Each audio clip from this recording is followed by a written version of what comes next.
আসসালামু আলাইকুম। কেমন আছেন আপনি? আশা করি নিশ্চয়ই ভালো আছেন।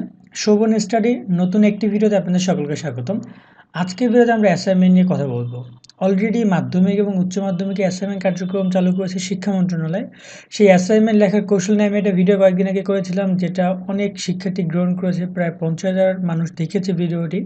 সো এখন আমরা সেই ভিডিওর পরিপ্রেক্ষিতে একটি প্রশ্ন এসেছে কমেন্টে, সেই কমেন্টের প্রশ্ন নিয়ে মূলত কথা বলব। সেই ভিডিওতে প্রায় 400-র মতো কমেন্ট এসেছে। তো সেই 400 কমেন্টের মধ্যে বেশ কিছু প্রশ্ন ছিল, যেটা এই ভিডিও আমি ছোট্ট করে একটু আলোচনা করব।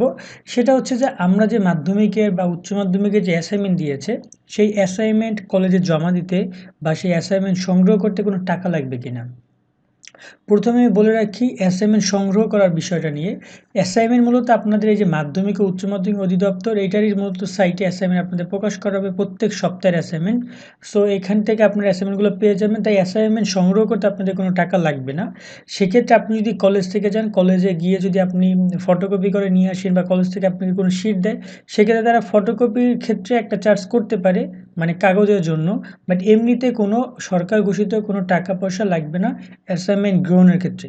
আর অ্যাসাইনমেন্ট যদি আপনি কলেজে যদি না যেতে পারেন, তাহলে আপনি আমার চ্যানেলটিকে ফলো করতে পারেন। এখানে প্রত্যেক সপ্তাহে অ্যাসাইনমেন্ট আপনারা পাবেন আশা করছি। আপনারা আমার ভিডিও লিস্টে একবার চেক করবেন, যেখানে দেখবেন আপনাদের আশা করি কোনো ভিডিও বাদ নেই, কোনো টপিক নিয়ে ভিডিও করা বাদ নেই। আমি সবগুলো টপিক নিয়ে ভিডিও করি, শিক্ষার্থীদের স্বার্থে যেগুলো দরকার সেগুলো আমি অবশ্যই করি। সো এক্ষেত্রে আপনারা চ্যানেলটি সাবস্ক্রাইব করে রাখবেন, যাতে সকল ভিডিও আপনারা এখান থেকে পাবেন। অর্থাৎ সরলভাবে বলতে, মাধ্যমিকের আপনাদের বা উচ্চ মাধ্যমিকে অ্যাসাইনমেন্ট সংগ্রহ করতে আপনাদের কোনো টাকা পয়সা লাগবে না। এরপর আসি জমাদান নিয়ে কথা বলতে। জমাদানের বিষয়ে যখন আসবে, তখন এই নোটিশটি নিয়ে একটু কথা বলি। কারণ এখানে মূলত শিক্ষক, শিক্ষার্থী, প্রতিষ্ঠানের সবার কিন্তু একটা নির্দেশনা দিয়ে দিয়েছে প্রত্যেকটা বোর্ড থেকে। সো এই বোর্ডের নির্দেশনা আমি পড়লাম প্রায় অনেকক্ষণ বসে, কোথাও কিন্তু এই কথাটা লেখা নাই যে কোনো টাকা লাগবে। এক্ষেত্রে অনেক শিক্ষার্থী অভিযোগ করছে যে তাদের স্কুল বা তাদের কলেজ কারো কাছ থেকে 1000, কারো কাছ থেকে 1500, কারো কাছ থেকে 200, 300 এরকমের টাকা নিচ্ছে অ্যাসাইনমেন্ট পারপাসে। কি দেখিয়ে নিচ্ছে, কি বুঝাই নিচ্ছে, সেটা ঠিক ওভাবে বলতে পারছে না। বাট সবাই কমপ্লেন করছে, বা এটা নিতে কোনো টাকা লাগবে কিনা। বাট এটা নিতে কিন্তু শিক্ষা মন্ত্রণালয় থেকে কোনো টাকা নেওয়ার কোনো কথাই তারা বলেনি। হয়তো তারা ফটোকপির জন্য বা অ্যাসাইনমেন্ট আপনাদের সংগ্রহ করে দিচ্ছে, কাভার পেজ দিচ্ছে, এটার জন্য সর্বোচ্চ আপনার কাছ থেকে কিছু টাকা নিতে পারে।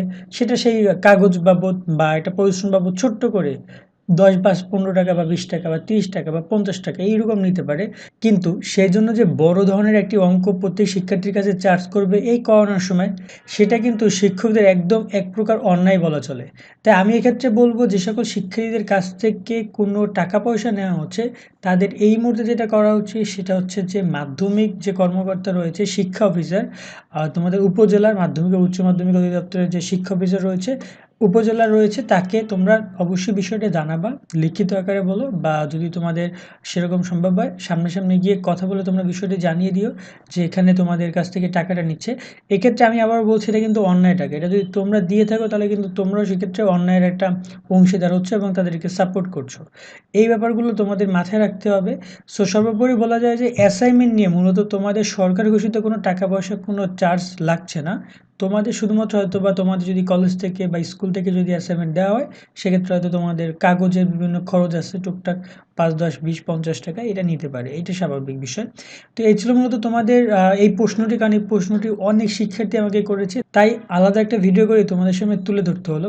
আশা করি ভিডিওটি তোমাদের ভালো লেগেছে, তোমরা বিষয়গুলো বুঝতে পেরেছো। আশা করি এই ব্যাপার নিয়ে আর তোমাদের কোনো প্রশ্ন নেই। তারপর অন্য কোনো ব্যাপার নিয়ে যদি কোনো প্রশ্ন থেকে থাকে, অবশ্যই কমেন্টে জানিও। আজকের মতো আমি এখানে বিদায় নিচ্ছি। দেখা হবে অন্য কোনো ভিডিওতে। ততদিন সবাই সুস্থ থাকো, ভালো থাকো। আল্লাহ হাফেজ।